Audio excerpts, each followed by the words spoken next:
fiksi dan non-fiksi. Tapi kita harus paham dulu apa itu pengertian literasi. Nah, literasi itu adalah kemampuan untuk memahami. Berarti kita memahami apa isi dari buku fiksi dan apa isi dari buku non-fiksi. Oke, yang pertama kita harus paham dulu buku fiksi itu apa. Nah, buku fiksi itu buku yang berisi cerita atau kejadian yang berdasarkan khayalan. Nah, berarti seperti yang pernah kakak bilang kemarin, khayalan itu tidak nyata, hanya bersumber imajinasi. Oke, nah apa itu contoh-contoh buku fiksi? Mari kita lihat.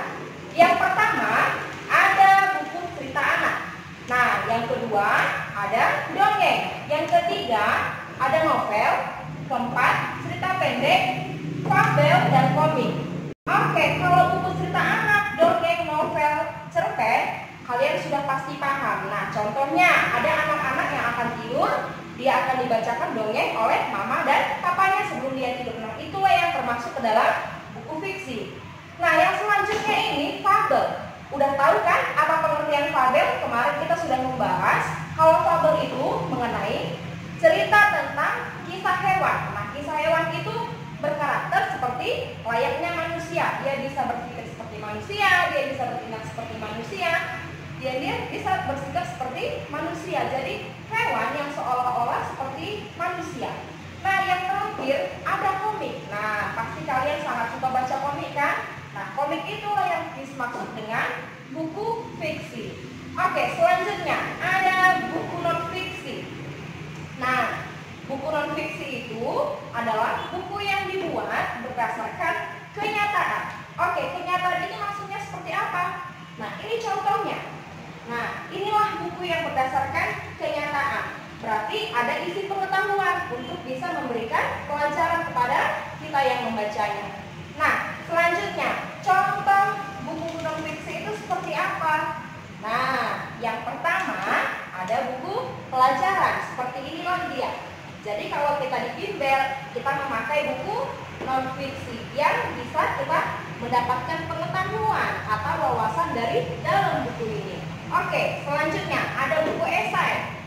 Nah, buku esai itu seperti buku cerita sih, akan tetapi di dalamnya ada pertanyaan. Tapi pertanyaan itu tidak langsung dijawab. Jadi misalnya kalian baca buku novel. Nah, di buku novel itu dia berisi tentang cerita, akan tetapi ada pertanyaan untuk ditanyakan kepada pembaca. Jadi kita menjawabnya dari dalam hati kita. Oke. Nah, yang ketiga ada jurnal dan laporan ilmiah. Nah, jurnal dan laporan ilmiah itu seperti skripsi atau seperti tugas-tugas ketika kamu disuruh oleh guru untuk membuat karya ilmiah. Itulah yang dimaksud dengan laporan ilmiah berdasarkan hasil pengamatan. Oke, yang selanjutnya ada biografi. Nah, apa itu biografi? Masih ingatkah mengenai biografi? Oke, kakak akan menjelaskan mengenai biografi.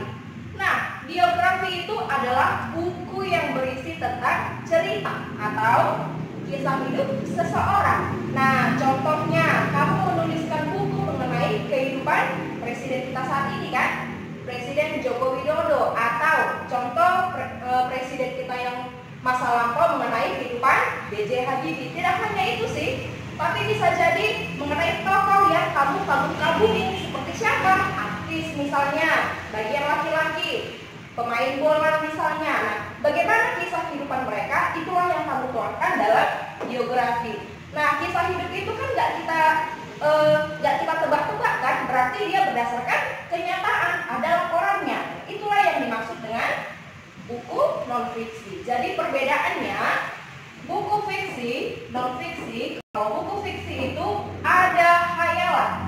Jadi bisa dikarang-karang, bisa berdasarkan imajinasi. Nah, buku non-fiksi berdasarkan kenyataan. Jadi ingat, tidak boleh dikarang-karang, harus ada pengamatannya, baru kita boleh melaporkan. Nah, terus selanjutnya ada buku unsur-unsur buku fiksi dan non-fiksi. Nah, unsur-unsur itu termasuklah bagian-bagiannya. Nah, apa itu bagian-bagiannya? Mari kita lihat bersama-sama. Oke, unsur-unsur buku fiksi meliputi yang pertama Cover buku. Nah, contoh cover buku itu seperti ini. Cover berarti sampul, oke? Nah, rincian subbab buku. Oke, rincian subbab buku bisa kita lihat di buku kalian ini. Ada dia rincian subbab. Nah, di buku bimbel ini kan, inilah rincian subbabnya. Ada subbab matematika, ada subbab bahasa Indonesia, ada IPA, ada bahasa Inggris. Oh, itulah mengenai rincian subbab buku. Nah, mengenai judul subbab yang mana, Kak? Oke, Kakak akan tunjukkan. Kalau yang ini tadi rincian subbabnya, ya kan? Jadi ada judul-judul besarnya. Nah, mengenai judul-judul subbab itu, ini misalnya bahasa Indonesia. Nah, satu, kita akan mempelajari puisi rakyat. Yang kedua, kita akan mempelajari cerita rakyat dan lain sebagainya. Seperti itu juga di matematika dan lain-lain. Oke? Nah, selanjutnya mengenai tokoh dan penokohan. Nah, kalau di buku fiksi, buku yang bersifat imajinasi atau khayalan, tentu ada membahas mengenai tokoh. Balik lagi ke sini, misalnya mengenai fabel, ya kan? Pasti kalian pernah mendengar tentang semut dan bapak belalang. Nah, tokohnya itu ya si semut dan si belalang. Tentu pernah kalian mendengarkannya kan? Nah, penokohannya bagaimana? Beda tokoh, beda penokohan. Kalau tokoh ya orangnya, siapa yang memainkan, ya kan? Nah, kalau penokohan, sifat dari tokoh tersebut. Jadi jangan lupa, tokoh orangnya, penokohan, sifat dari tokoh tersebut. Nah, kalau di Pak Belalang dengan semut, pasti sudah tahu kalian kan siapa yang baik dan siapa yang merasa sombong. Kalau yang baik itu adalah si semut yang mengajak si Pak Belalang untuk senantiasa mencari makanan ketika adanya musim kemarau. Nah, jadi si Pak Belalang ini merasa sombong karena apa? Karena dia hanya ingin memenangkan kemampuannya dengan pandai bernyanyi, dan tiba-tiba terjadi musim dingin, dia tidak bisa makan, akhirnya dia meminta tolong kembali kepada si semut. Nah, itulah yang termasuk ke dalam unsur-unsur buku fiksi. Oke, nah selanjutnya selain tokoh dan penokohan, ada tema cerita. Nah, kalau tema beda dengan judul. Ingat, tema beda dengan judul. Jadi apa bedanya, Kak? Nah, kalau judul itu ini seperti ini, ada di bagian paling atas. Sedangkan tema itu adalah inti.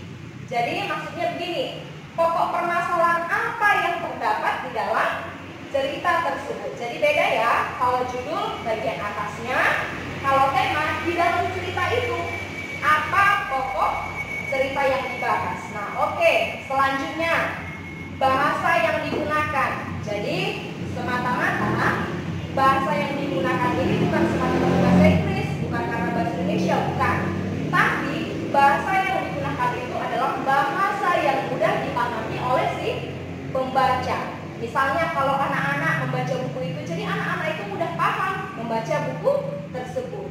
Nah, oke, selanjutnya penyajian alur cerita. Nah, masih ingat dengan alur kan? Berapa macam bagian alur? Iya, ada 3 bagian.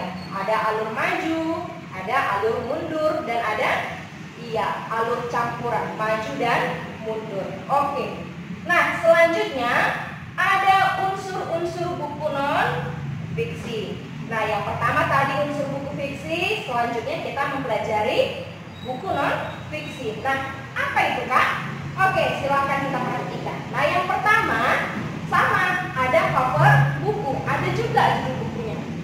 Nah, yang kedua rincian subbab buku. Nah, seperti yang Kakak jelaskan tadi di sini kan.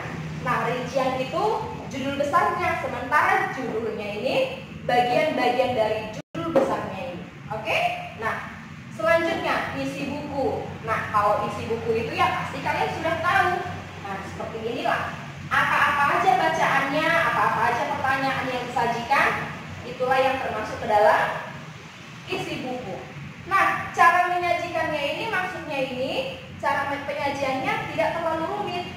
Ada strukturnya, maksudnya ada penyajiannya mudah, ada setengah sulit, ada paling sukar. Jadi ada urutannya. Nah, selanjutnya sistematika penulisan. Nah, sistematika penulisan ini seperti ini yang ada di depan.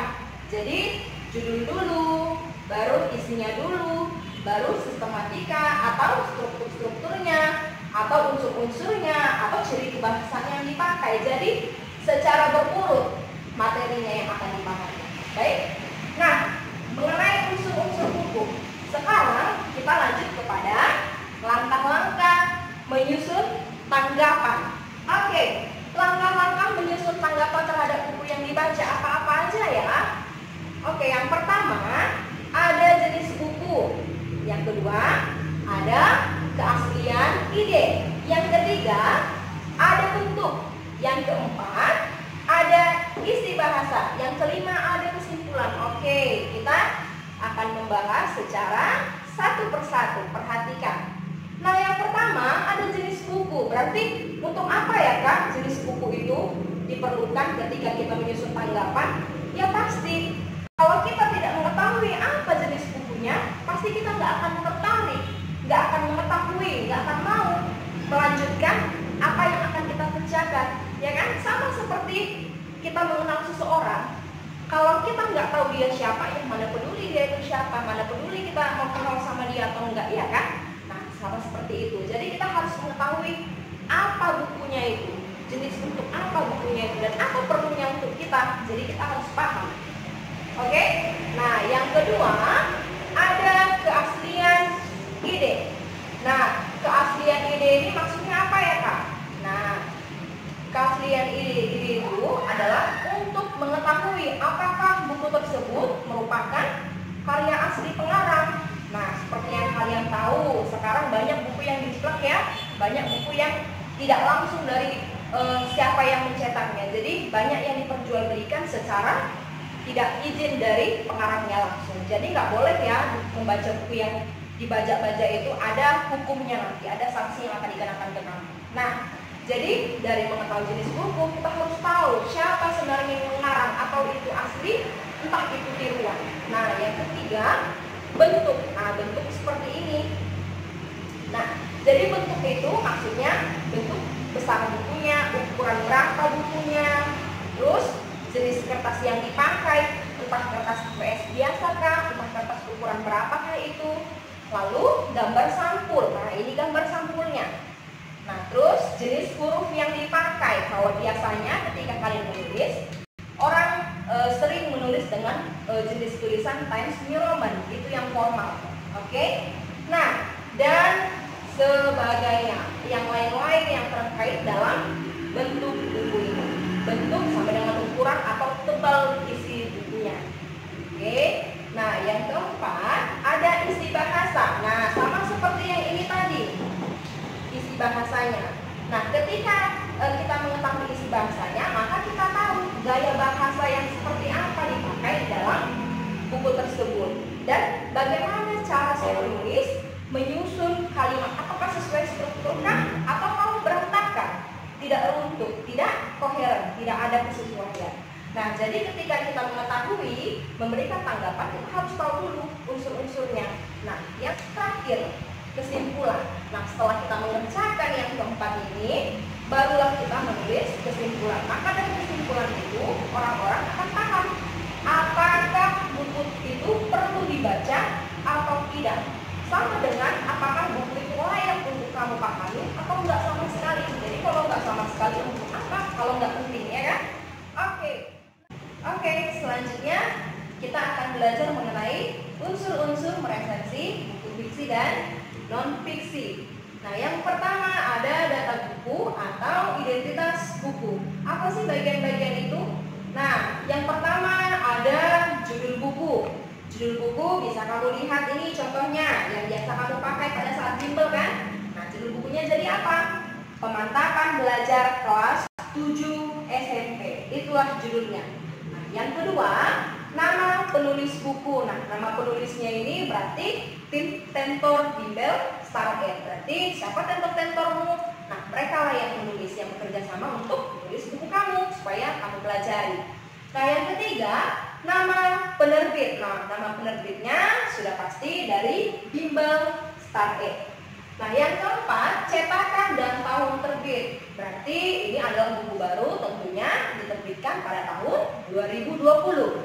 Nah, selanjutnya tebal buku dan jumlah halaman. Nah, lihat ya, pertama kita perhatikan dulu jumlah halamannya.